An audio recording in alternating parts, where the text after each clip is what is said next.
Globe-trotting Dewitt Jones has spent 20 years as a freelance photographer for National Geographic. When he wasn't shooting photos for the prestigious magazine, Dewitt was making Academy Award-nominated films. An accomplished studio photographer, as well as a top photojournalist, Dewitt has created award-winning ad campaigns for many of America's leading brands. As a writer, he's published 9 books covering topics from nature to leadership.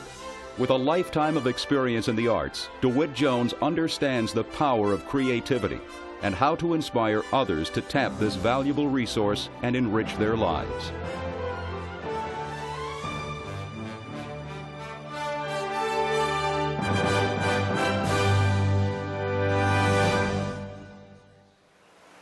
There's more than one right answer. God, it seems so simple, but it is the key to creativity. There are 1,000 ways to come at any challenge to find that extraordinary view, and I know it so easily from my photography, but sometimes it's just so hard to bring over into the rest of my life. They sent me one time to the little town called Smith River. They raise about 80% of the Easter lilies in the country around that village, and that's the story I have to tell. And I've got a perspective where I got picked lilies and unpicked lilies and the boy picking them and good body language as he puts them in the box and a little bit of the region's architecture and the weather. One right answer. Pretty good one. But boy, as a photographer, I'd never think of stopping there.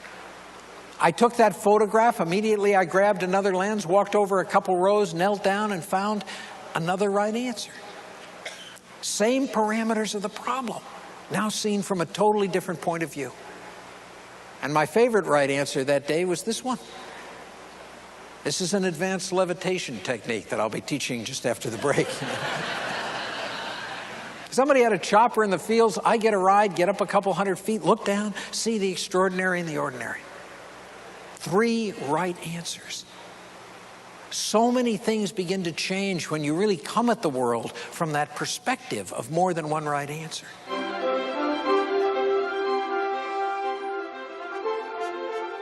I said I'd share with you some of the techniques I use to do that, and I want to show you some of my images, but I'm not here to teach you photography.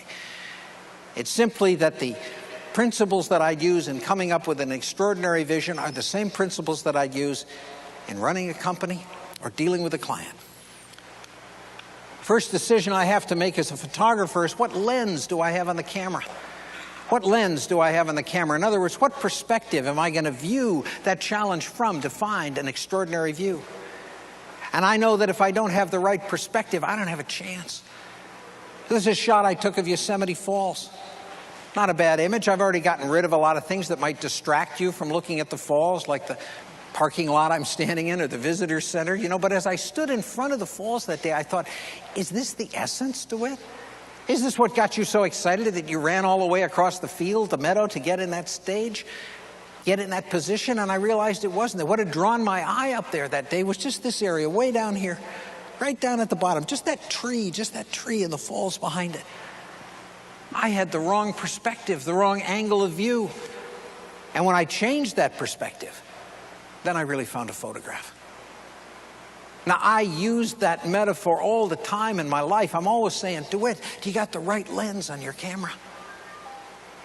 Sometimes we need our telephoto eyes on, you know, just to go into the chaos of a given day or a given client's problems, to find those elements that we can bring together to make it all make sense.